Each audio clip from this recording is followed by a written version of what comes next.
Chapter 6. Research. There had been a council the night following the death of Harriet Lynn.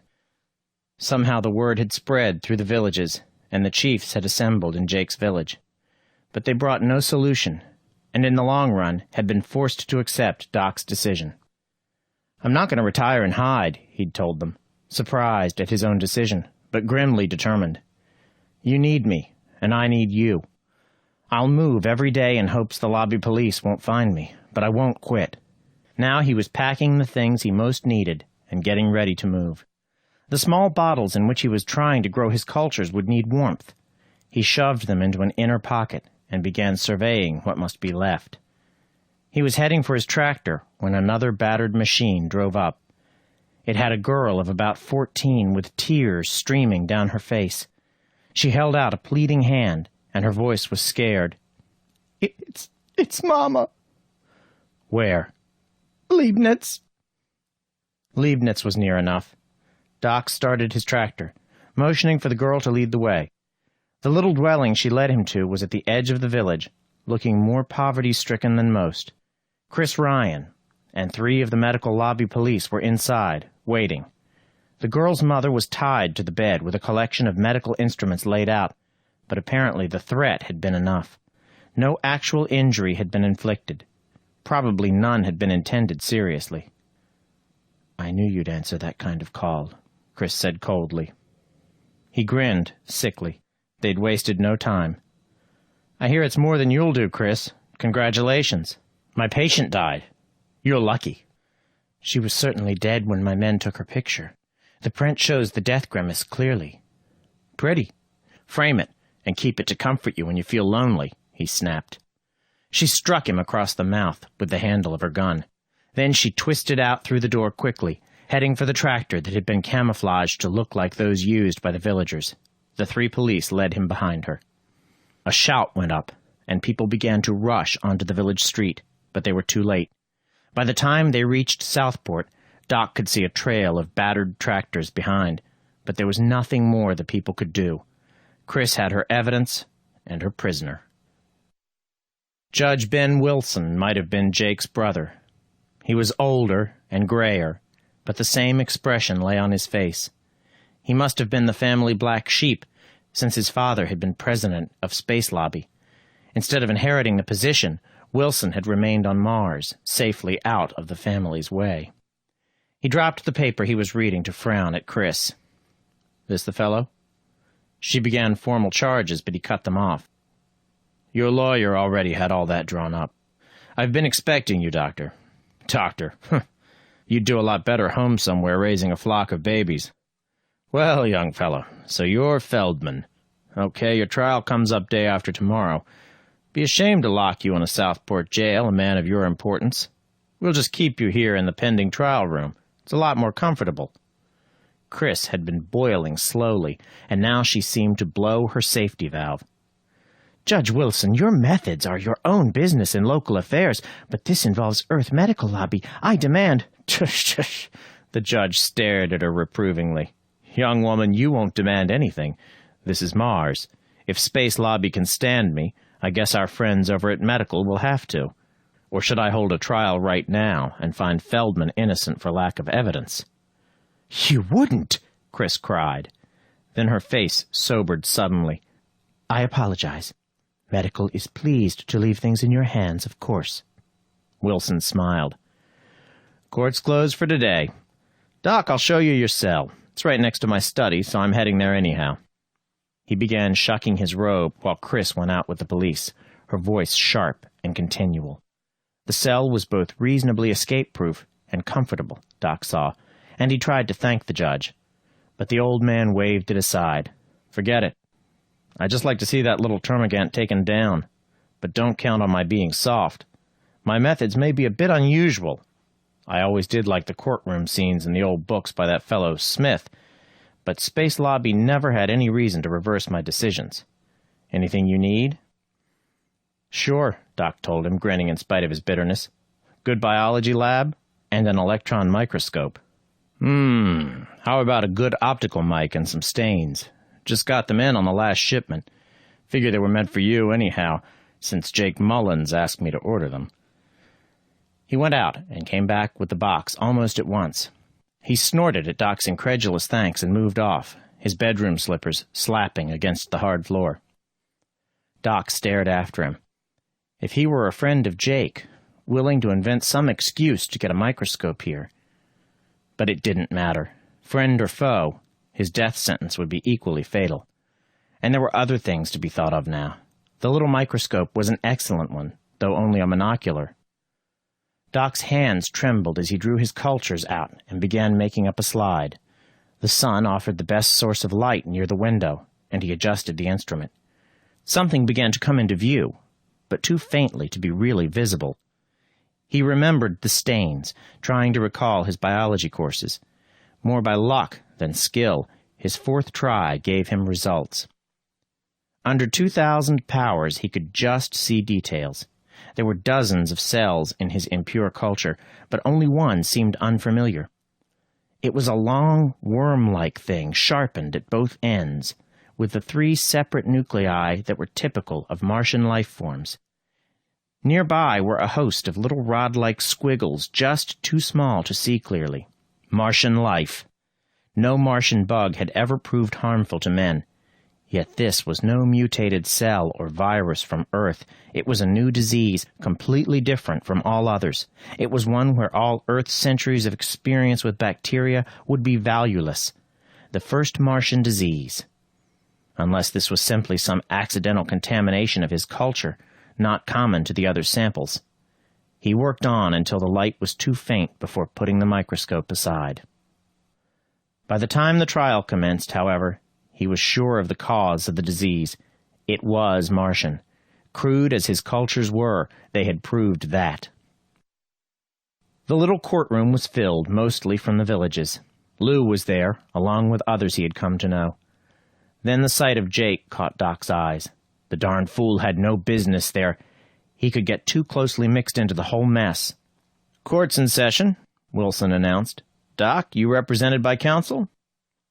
Jake's voice answered, "Your Honor, I represent the defendant. I think you'll find my credentials in order." Chris started to protest, but Wilson grinned. "Never lost your standing in spite of that little fracas 30 years ago, so far as I know. But the police thought you were a witness when you came walking in. Figured you were giving up." "I never said so," Jake answered. Chris was squirming angrily, but the florid man acting as counsel for the medical lobby shook his head, bending over to whisper in her ear. He straightened. "No objection to counsel for the defense. We recognize his credentials." "You're a fool, Matthews," the judge told him. "Jake was smarter than half the rest of legal lobby before he went native. Still can tie your tail to a can. Okay, let's start things. I'm too old to dawdle." Doc lost track of most of what happened. This was totally unlike anything on Earth, though it might have been in keeping with the general casualness of the villages. Maybe the ritualistic routine of the lobbies was driving those who could resist to the opposite extreme. Chris was the final witness. Matthews drew comment of Feldman's former crime from her, and Jake made no protest, though Wilson seemed to expect one. Then she began sewing his shroud. There wasn't a fact that managed to emerge without slanting, though technically correct. Jake sat quietly, smiling faintly, and making no protests. He got up lazily to cross-examine Chris. "Dr. Ryan, when Daniel Feldman was examined by the captain of the Navajo after arriving at Mars Station, did you identify him then as having been Dr. Daniel Feldman?" She glanced at Matthews, who seemed puzzled but unconcerned. "That's correct," she admitted, "but—" "And you later saw him delivered to the surface of Mars, is that also correct?" When she assented, Jake hesitated. Then he frowned. "What did you do then? Did you report him? Or send anyone to look after him, or anything like that?"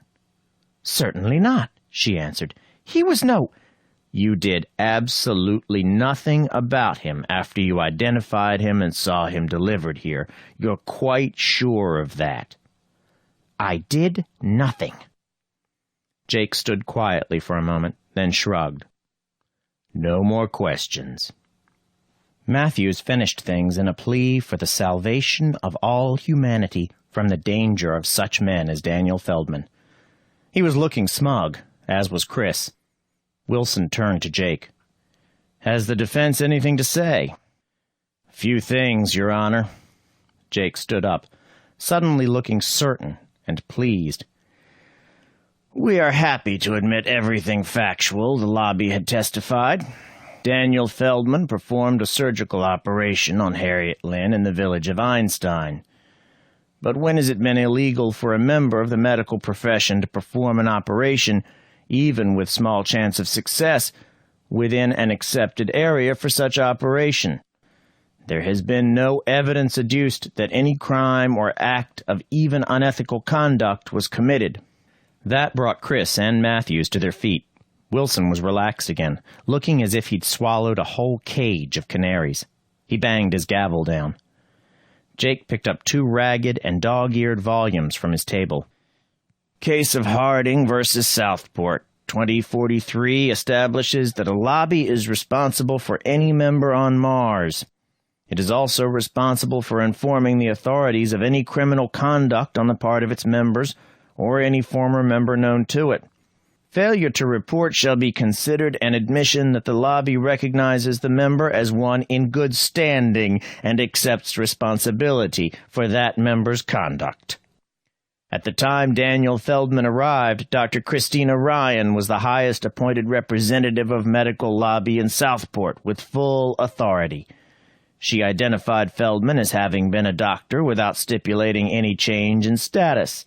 She made no further report to any authority concerning Daniel Feldman's presence here. It seems obvious that medical lobby at Southport thereby accepted Daniel Feldman as a doctor in good standing, for those who conduct the lobby accepted full responsibility. Wilson studied the book Jake held out and nodded.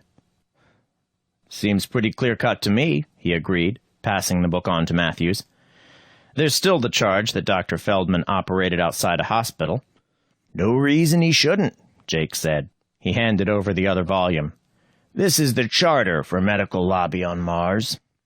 Medical Lobby agrees to perform all necessary surgical and medical services for the planet, though at the signing of this charter there was no hospital on Mars. Necessarily, Medical Lobby agreed to perform surgery outside of any hospital then. But to make it plainer, there's a later paragraph, page 181, that defines each hospital zone as extending not less than 3 nor more than 100 miles.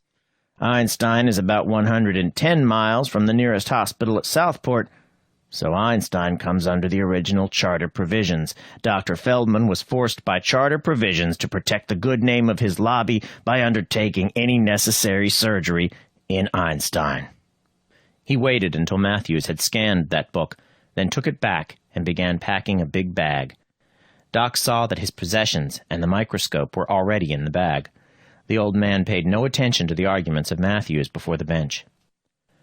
Abruptly, Wilson pounded his gavel. This court finds that Dr. Daniel Feldman is qualified to practice all the arts and skills of the medical profession on Mars, and that he acted ethically in the performance of his duties in the case of the deceased, Harriet Lynn, he ruled. The costs of the case shall be billed to Medical Lobby of Southport. He took off his robe and moved rapidly toward his private quarters. Court was closed.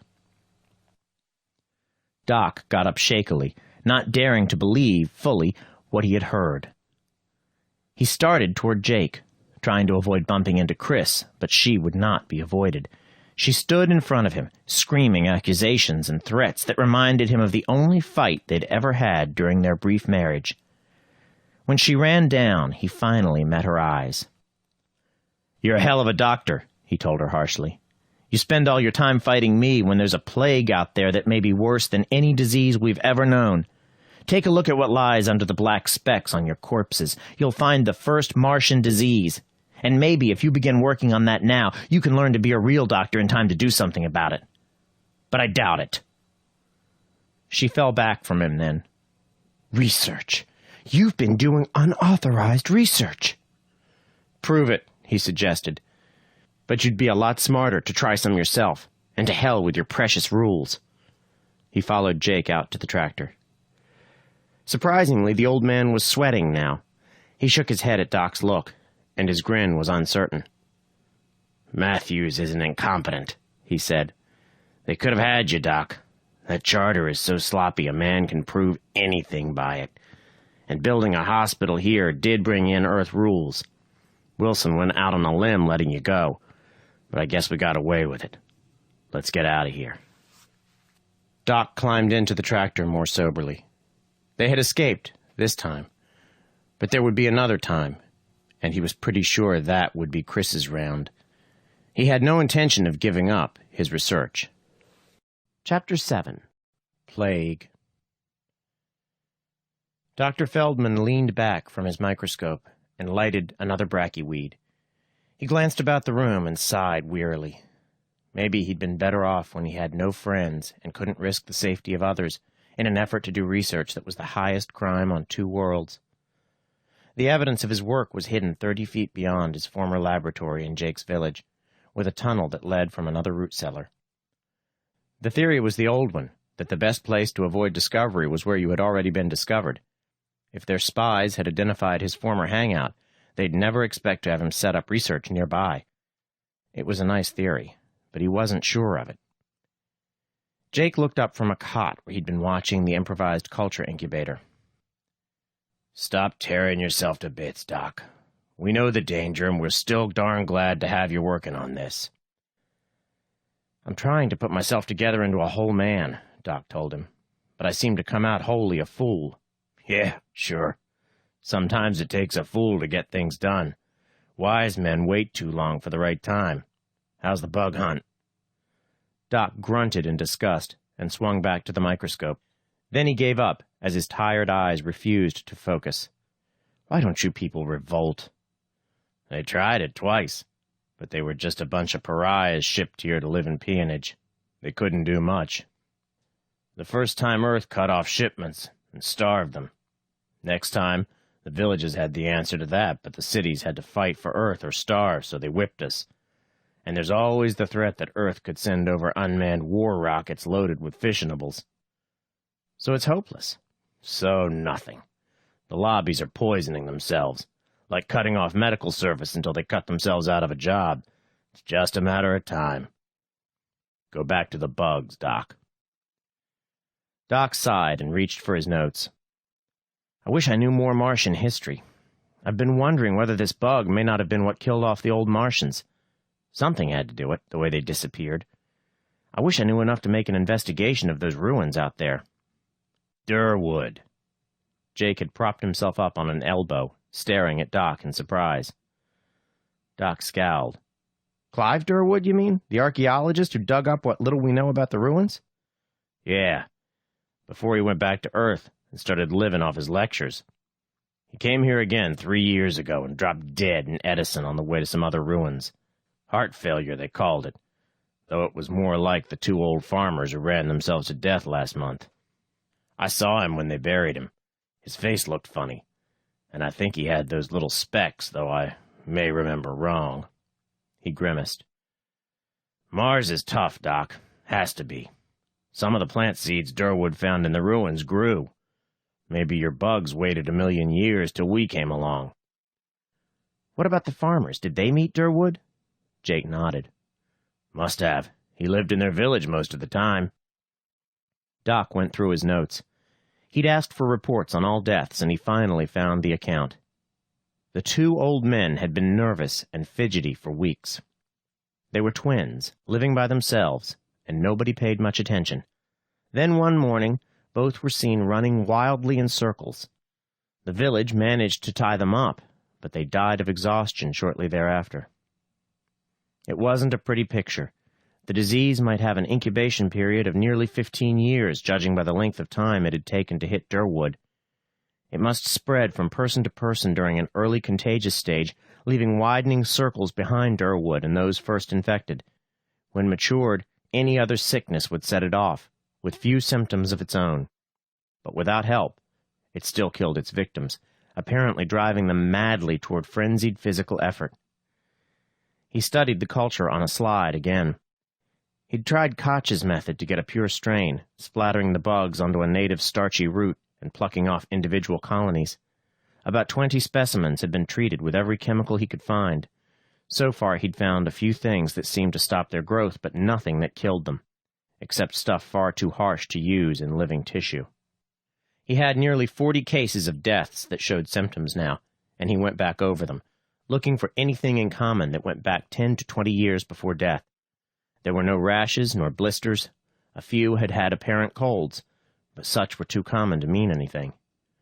Only one thing appeared about 14 years before their deaths.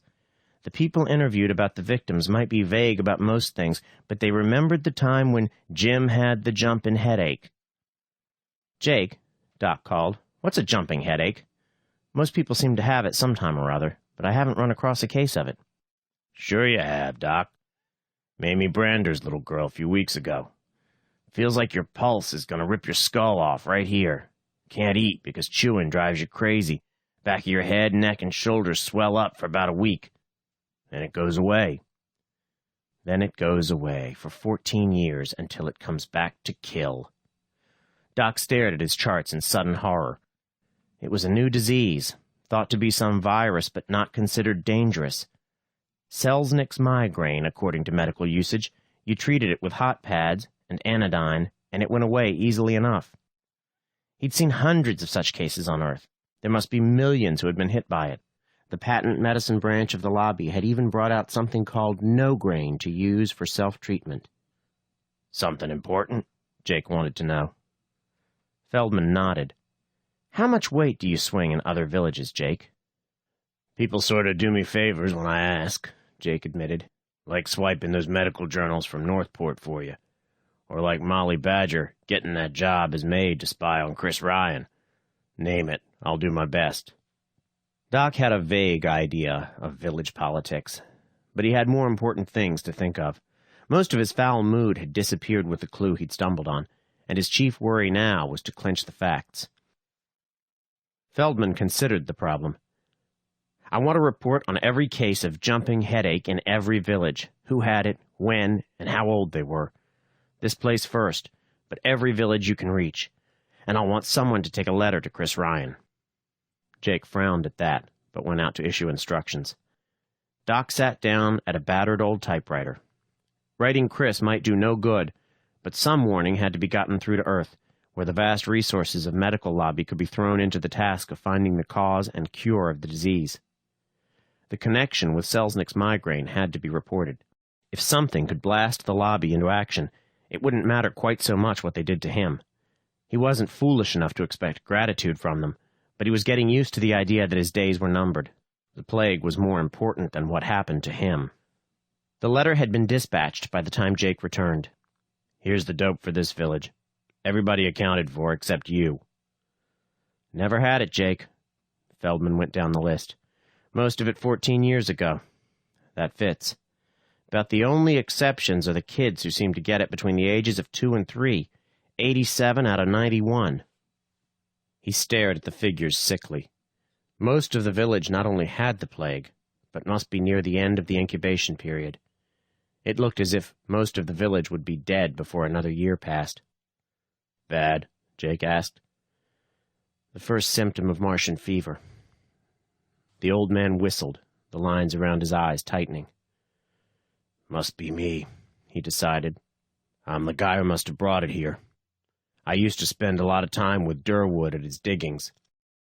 There was a constant commotion all that day and the next as runners went out to the villages and came back with reports. The variation from village to village was only slight. Most of Mars seemed to have advanced cases of Martian fever. Without animals for investigation and study, real research was difficult. Doc also needed an electron microscope.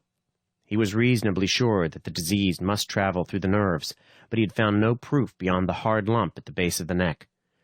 There, it was a fair-sized organism. Elsewhere, he could find nothing until the black specks developed. His eyes ached from trying to see more than was visible in the microscope. The tantalizing suggestions of filaments around the nuclei might be the form of plague that was contagious. They might even be the true form of the bug, with a bigger cell only a transition stage.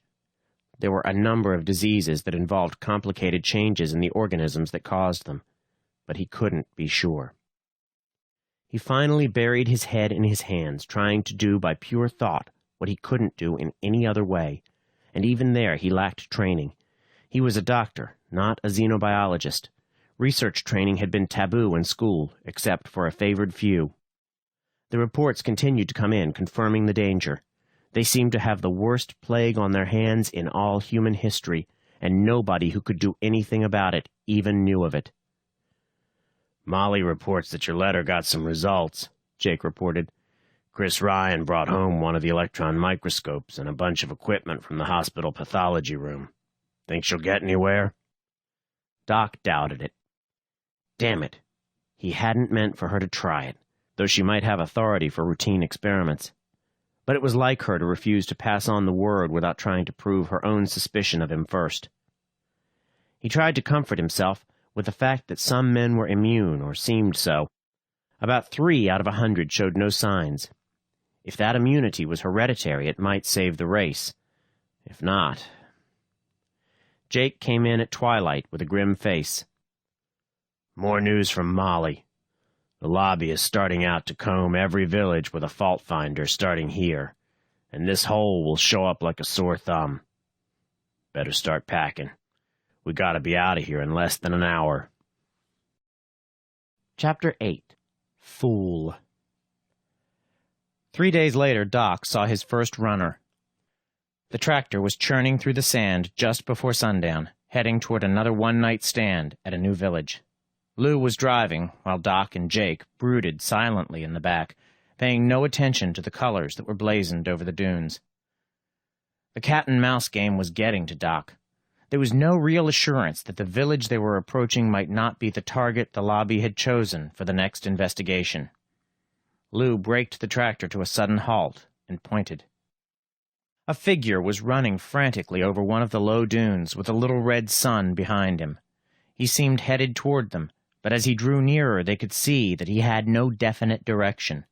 He simply ran, pumping his legs frantically as if all the devils of hell were after him. His body swayed from side to side in exhaustion, but his arms and legs pumped on. "Stop him!" Jake ordered, and Lou swung the tractor. It halted squarely in the runner's path, and the figure struck against it and toppled. The legs went on pumping, digging into the dirt and gravel, but the man was too far gone to rise. Jake and Lou shoved him through the doors into the tractor, and Doc yanked off his aspirator. The man was giving vent to a kind of ululating cry, weakened now almost to a whine that rose and fell with the motion of his legs. Sweat had once streaked his haggard face, but it was dry and blanched to a pasty gray. Doc injected enough narcotic to quiet a maddened bull. It had no effect except to upset the rhythm of the arms and legs. It took 5 more minutes for the man to die.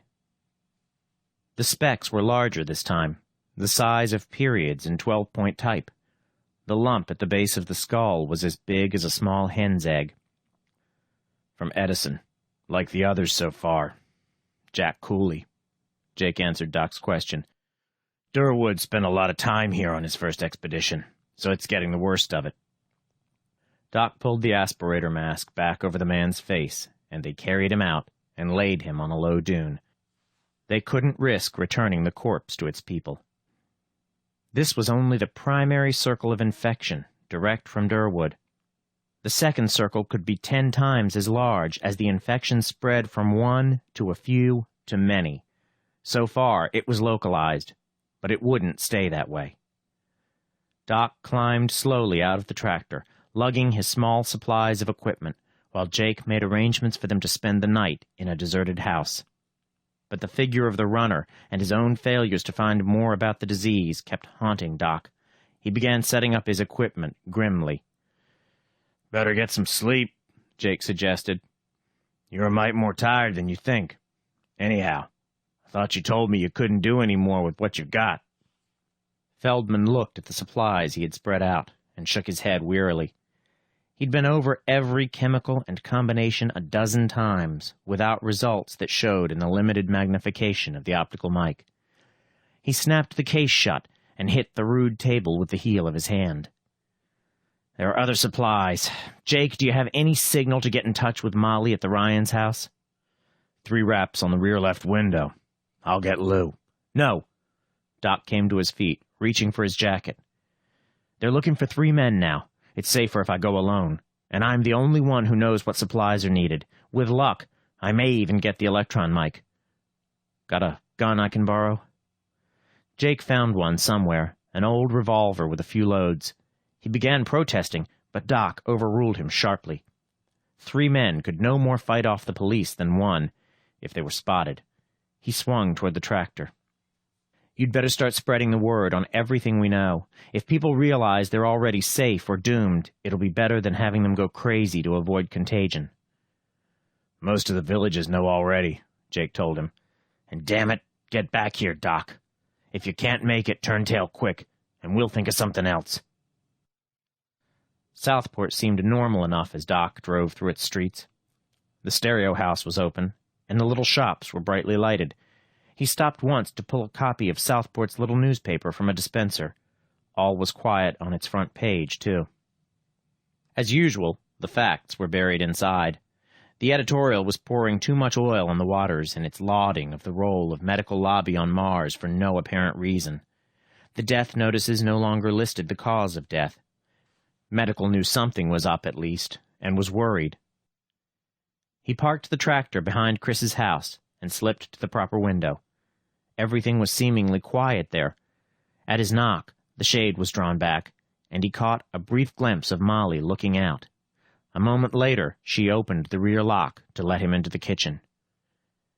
"Shh. She's still up, I think. What can I do, Doc?" He tried to smile at her. "Hide me until it's safe to get into her laboratory. I've got to—" The inner kitchen door was kicked open, and Chris stood beyond it, holding a cocked gun in her hand. "It took longer than I expected, Dan," she said quietly. "But after your letter, I knew you'd swallow the bait." "You bloody fool. Did you really believe I'd start doing research here just because of your imaginings?" He slumped slowly back against the sink. "So this is a fool's errand, then? There never was any equipment here?" "The equipment's here, in my office. I guessed your spies would report it, so it had to be here. But it won't help you now, pariah Feldman." He came from his braced position against the sink, like a spring uncoiling. He expected her to shoot, but hoped the surprise would ruin her aim. Then it was too late, and his boot hit the gun savagely, knocking it from her hand. Life in the villages had hardened him surprisingly. She was comparatively helpless in his hands. A few minutes later, he had her bound securely with surgical tape Molly brought him. She raged furiously in the chair where he'd dumped her, then gave up. "They'll get you, Daniel Feldman." Surprisingly, there was no rage in her voice now. "You won't get away from us. The planet isn't big enough." "I got away from your trial," he reminded her. "And I got away and lived when you left me without a chance on the ground of the spaceport." She laughed harshly. "You got away, then? You fool! Who do you think gave you the extra battery so you could live long enough to be helped at the spaceport? Who hired a fool like Matthews so you wouldn't get the death sentence you deserved? Who let you get away as an herb doctor for months before you set yourself up as God and a traitor to mankind again?" It shook him, as it was probably intended to do. Had she known about the extra battery? He'd always assumed that Ben had returned to give it to him. But in that case, Chris couldn't know of it. Then he hardened himself again. In the old days, she'd always had one trump card he couldn't beat and hadn't expected. But too much was involved for games now. "Any police around, Molly?" he asked. Molly came back a minute later to report that everything looked clear and to show him where the equipment had been set up in Chris's office. It was all there, including the electron mic, a beautiful little portable model. There was even a small incubator with its own heat source into which he immediately transferred the little bottles he'd been keeping warm against his skin. Most of the equipment had never been unpacked, which made loading it onto his tractor ridiculously easy. "Better come with me now, Molly," he suggested at last. Then he turned to Chris, who was watching him with almost no expression. "You can wriggle your chair to the phone in half an hour, I guess. Knock the phone off and yell for help. It's better than you deserve, unless you really did leave me that battery." "You won't get away with it," she told him again, calmly this time. "No," he admitted. "Probably not. But maybe the human race will if I have time to find an answer to the plague you won't see under your nose. But you won't get away with it either. In the long run, your kind never do." Molly was sniffling as they drove away. It had probably been the best life she'd known, Doc supposed. Chris could be kind to menials, but now Molly's work was done, and she'd have to disappear into the villages. He let her off at the first village and drove on alone. He was itching to get to the microscope now, hardly able to wait through the long journey back to Jake. His impatience grew with each mile. Finally, he gave up. He swung the tractor into a small gully between sand dunes, left the motor idling, and pulled down the shades the villagers used for blackout traveling. There was power enough for the mic here, and the cab was big enough for what he had to do. He mounted the mic on the tractor seat and began laying out the collection of smears and cultures he had brought. It had been years since he'd made a film for the electron mic, but he found it all came back to him as he worked. His hands were sweating with tension as he inserted the first film into the chamber. He had the magnetic lenses set for 20,000 power, but a quick glance showed it was too weak. He raised the power to 50,000. The filaments were there, clear and distinct. He turned on the little tape recorder that had been part of Chris's equipment and set the microphone where he could dictate into it without stopping to make clumsy notes. He readjusted the focus carefully, carrying on a running commentary. Then he gasped. Each of the little filaments carried 3 tiny, darker sections. Each was a cell, complete in itself, with a typical Martian triple nucleus. He put a film with a tiny section of the nerve tissue from a corpse into the chamber next, and again a quick glance at the screen was enough. The filaments were there, thickly crowded among nerve cells. They did travel along the nerves to reach the base of the brain before the larger lump could form. A specimen from one of the black specks was even more interesting. The filaments were there, but some were changed, or changing, into tiny round cells, also with the triple dark spots of nuclei. Those must be the final form that was released to infect others. Probably at first these multiplied directly in epithelial tissue, so there was a rapid contagion of infection. Eventually they must form the filaments that invaded the nerves and caused the brief bodily reaction that was Selznick's migraine. Then the body adapted to them, and they began to incubate slowly, developing into the large cells he had first seen.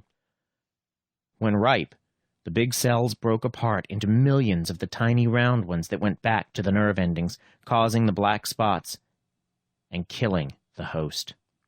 He knew his enemy now, at least. He reached for the controls, increasing the magnification. He would lose resolution, but he might find something more at the extreme limits of the mic.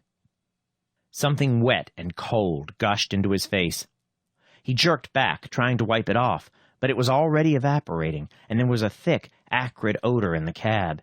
He grabbed for his aspirator, then tried to reach the airlock, but the paralysis was already spreading through him, and he toppled to the floor before he could escape. When he came to, it was morning outside, and Chris was waiting inside the cab with 2 big lobby policemen. A hypo in her hand must have been what revived him. She touched the electron microscope with something like affection. "The lobby technicians did a good job on this, don't you think, Dan? I warned you, but you wouldn't listen. And now we've even got your own taped words to prove you were doing forbidden research. Fool!" She shook her head pityingly as the tractor began moving with 2 others toward Southport. "You and your phony diseases. A little skin disorder, Selznick's migraine, and a few cases of psychosis to make a new disease. Do you think the medical lobby can't check on such simple things? Or didn't you expect us to hear of your open talk of revolt and realize you were planning to create some new germ to wipe out the Earth forces? Maybe those runners of yours were real. mass murderer." She drew out another hypo and shoved the needle into his arm. Necrosynth, enough to keep him unconscious for 24 hours. He started to curse her, but the drug acted before he could complete the thought. Chapter 9. Judgment. Doc woke to see sunlight shining through a heavily barred window that must be in the official Southport jail. He waited a few minutes for his head to clear, and then sat up. Necrosynth left no hangover, at least. The sound of steps outside was followed by the squeak of a key in the lock.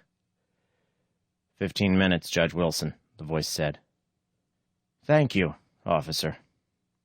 Wilson came into the cell, carrying a tray of breakfast and a copy of the Northport Gazette. He began unloading brachyweeds from his pocket while Doc attacked the breakfast. They tossed the book at you, Doc, he said. You haven't got a chance, and there's nothing the villages can do. Trial's set for tomorrow at Northport, and it's in closed session. We can't get you off this time. Doc nodded. Thanks for coming, even if there's nothing you can do. I've been living on borrowed time for a year anyhow, so I have no right to kick. But who's we? The villages. I've been part of their organization for years. The old man sighed heavily.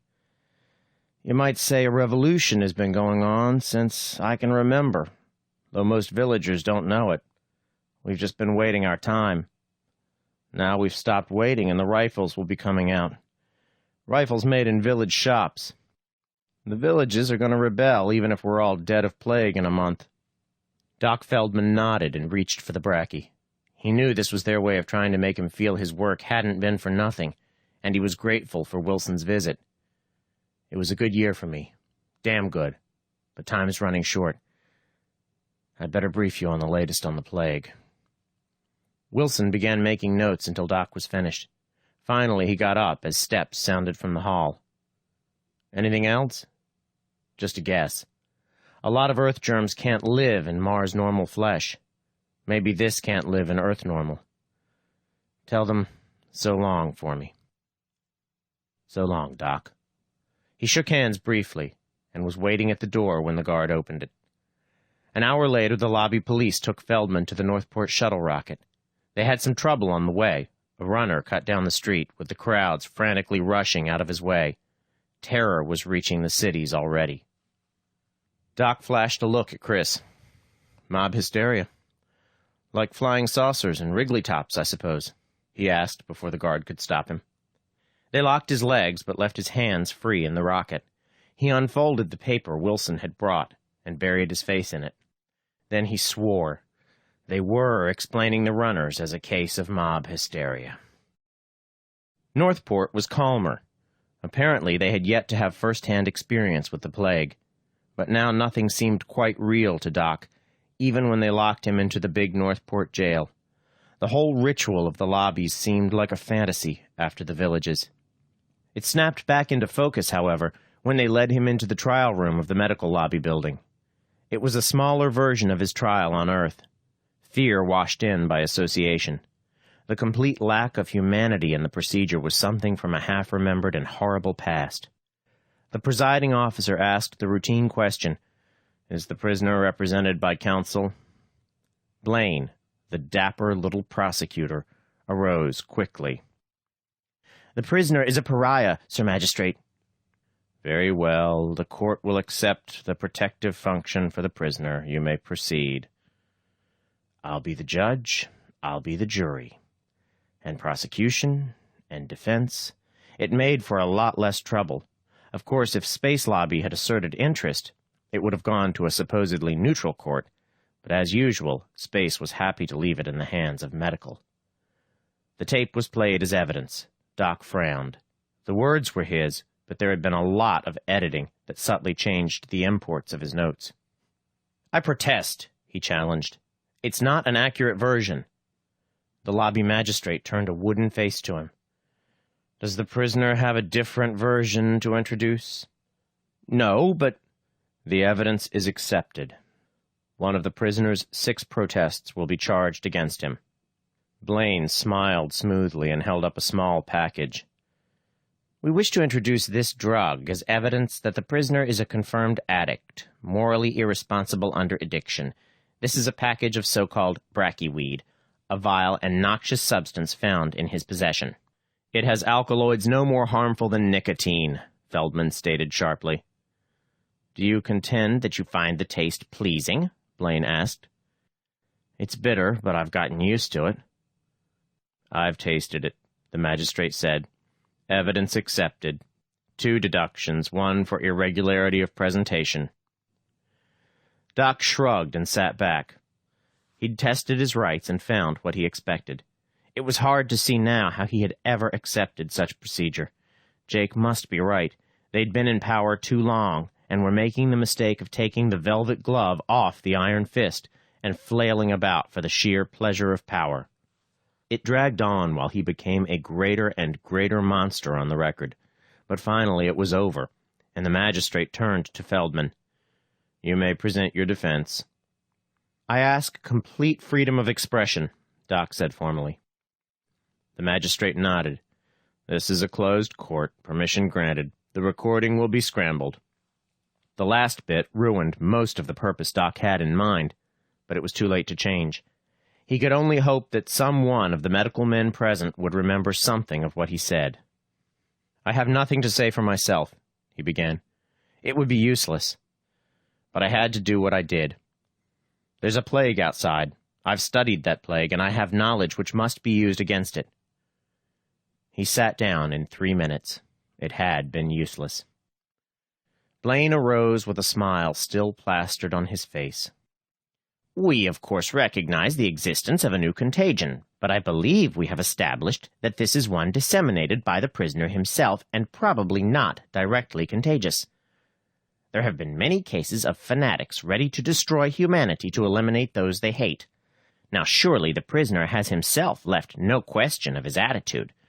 He asserts he has knowledge and skill greater than the entire medical research staff. He has attempted to intimidate us by threats. He is clearly psychopathic, and dangerously so. The prosecution rests. The guards took Doc into the anteroom, where he was supposed to hear nothing that went on, but their curiosity was stronger than their discretion, and the door remained a trifle ajar.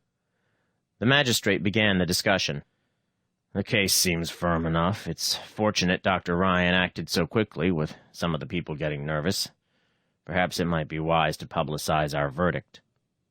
My thought exactly, Blaine agreed. If we show Feldman is responsible and that medical is eliminating the source of the infection, it might have a stabilizing effect. Let's hope so. The sentence will have to be death, of course. We can't let such a rebellious psychopath live. But this needs something more, it seems. You've prepared a recommendation, I suppose. There was the case of Albrecht Delier, Blaine suggested. Something like that should have good publicity impact. It struck Doc that they sounded as if they believed themselves, as the witch-burners had believed in witches. He was sweating when the guards led him before the bench. The magistrate rolled a pen slowly across his fingers, and his eyes raked Feldman. Pariah Daniel Feldman, you have been found guilty on all counts. Furthermore, your guilt must be shared by that entire section of Mars known as the Villages. Therefore, the entire section shall be banned and forbidden any and all services of the medical lobby for a period of 1 year. Sir Magistrate! One of the members of the Southport Hospital staff was on his feet. Sir Magistrate, we can't cut them off completely. We must, Dr. Harkness. I appreciate the fine humanitarian tradition of our lobby which lies behind your protest, but at such a time as this, the good of the body politic requires drastic measures. Why not see me after court, and we can discuss it then? He turned back to Feldman, and his face was severe. The same education which has produced such fine young men as Dr. Harkness was wasted on you and perverted to endanger the whole race. No punishment can equal your crimes, but there is one previously invoked for a particularly horrible case, and it seems fitting that you should be the fourth so sentenced. Daniel Feldman, you are sentenced to be taken into space beyond planetary limits, together with all materials used by you in the furtherance of your criminal acts. There you shall be placed into a spacesuit containing sufficient oxygen for 1 hour of life, and no more. You and your contaminated possessions shall then be released into space to drift there through all eternity as a warning to other men. This sentence shall be executed at the earliest possible moment, and Dr. Christina Ryan is hereby commissioned to observe such execution. And may God have mercy on your soul. Chapter 10. Execution. The hours of waiting were blurred for Doc. There were periods when fear clogged his throat and left him gasping with the need to scream and beat his cell walls. There were also times when it didn't seem to matter, and when his only thoughts were for the villages and the plague. They brought him the papers where he was painted as a monster beside whom Jack the Ripper and Albert Delier were gentle amateurs. They were trying to focus all fear and resentment on him. Maybe it was working. There were screaming crowds outside the jail, and the noise of their hatred was strong enough to carry through even the atmosphere of Mars. But there were also signs that the lobby was worried, as if afraid that some attempt might still be made to rescue him. He'd looked forward to the trip to the airport as a way of judging public reaction, but apparently the lobby had no desire to test that. The guards led him up to the roof of the jail, where a rocket was waiting. The landing space was too small for one of the station shuttles, but a little Northport-Southport shuttle was parked there, after what must have been a difficult set-down. The guards tested Doc's manacles and forced him into the shuttle. Inside, Chris was waiting, carrying an official automatic. There was also a young pilot, looking nervous and unhappy.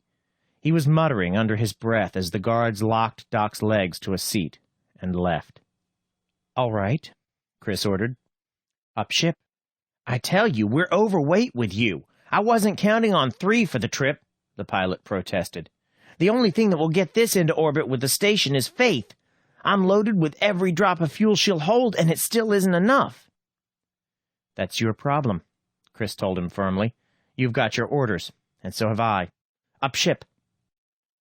If she had her own worries about the shuttle, she didn't show it. Chris had never been afraid to do what she felt she should. The pilot stared at her doubtfully, and finally turned back to his controls, still muttering. The shuttle lifted sluggishly, but there was no great difficulty. Doc could see that there was even some fuel remaining when they slipped into the tube at the orbital station. Chris went out, and other guards came in to free him. "So long, Dr. Feldman," the pilot called softly as they led him out. Then the guards shoved him through the airlock into the station. 15 minutes later, he was locked into one of the cabins of the Iroquois, with all his possessions stacked beside him. He grinned wryly. As an honest worker on the Navajo, he'd been treated like an animal. Now, as a human fiend, he was installed in a luxury cabin of the finest ship in the fleet, with constant spin to give a feeling of weight and more room than the entire tube crew had known. He roamed the cabin until he found a little collapsible table. He set the electron microscope up on that and plugged it in. It seemed a shame that good equipment should be wasted along with his life. He wondered if they would really throw it out into space with him. Probably they would. He pushed a button on the call board over the table and asked for the steward. There was a long wait, as if the procedure were being checked with some authority. But finally he received a surly acknowledgement. "Steward, what you want?" "How's the chance of getting some food?" "You're on first class." They could afford it, Doc decided. He wouldn't cost them much, considering the distance he was going. "Bring me 2 complete dinners, 1 Earth normal and 1 Mars normal." "Okay, Feldman, but if you think you can suicide that way, you're wrong. You may be sick, but you'll still be alive when they dump you." A sharp click interrupted him. "That's enough, steward. Captain Everett speaking, Dr. Feldman. You have my apologies. Until you reach your destination, you are my passenger, and entitled to every consideration of any other passenger except freedom of movement through the ship. I am always available for legitimate complaints." Feldman shook his head. He'd heard of such men, but he'd thought the species extinct. The steward brought his food in a thoroughly chastened manner. He managed to find space for it and came to attention. "Is that all, sir?" For a moment, As the smell of real steak reached him, Doc regretted the fact that his metabolism had been switched. Then he shrugged. A little wouldn't hurt him, though there was no proper nourishment in it. He squeezed some of the gravy and bits of meat into one of his bottles, sticking to his purpose. Then he fell to on the rest. But after a few bites, it was queerly unsatisfactory. The seemingly unappealing Mars Normal ragu suited his current tastes better, after all. Once the steward had cleared away the dishes, Doc went to work. It was better than wasting his time in dread. He might even be able to leave some notes behind. A gong sounded, and a red light warned him that acceleration was due. He finished with his bottles, put them into the incubator, and piled into his bunk, swallowing one of the tablets of Morphital the ship furnished. Acceleration had ended, and a simple breakfast was waiting when he awoke. There was also a red flashing light over the callboard. He flipped the switch while reaching for the coffee. "Captain Everts," the speaker said, "may I join you in your cabin?" "Come ahead," Feldman invited. He cut off the switch and glanced at the clock on the wall. There were less than 11 hours left to him. Everts was a man of 40, erect but not rigid. There was neither friendliness nor hostility in his glance. His words were courteous as Doc motioned toward the tray of breakfast. "I've already eaten, thank you." He accepted a chair. His voice was apologetic when he began. "This is a personal matter which I perhaps have no right to bring up, but my wife is greatly worried about this plague. I violate no confidence in telling you that there is considerable unease even on Earth, according to messages I've received. The ship's physician believes Mrs. Everts may have the plague, but isn't sure of the symptoms. I understand you're quite the expert." Doc wondered about the physician. Apparently there was another man who placed his patients above anything else, though he was probably meticulous about obeying all actual rules. There was no law against listening to a pariah, at least. "When did she have Selznick's migraine?" he asked.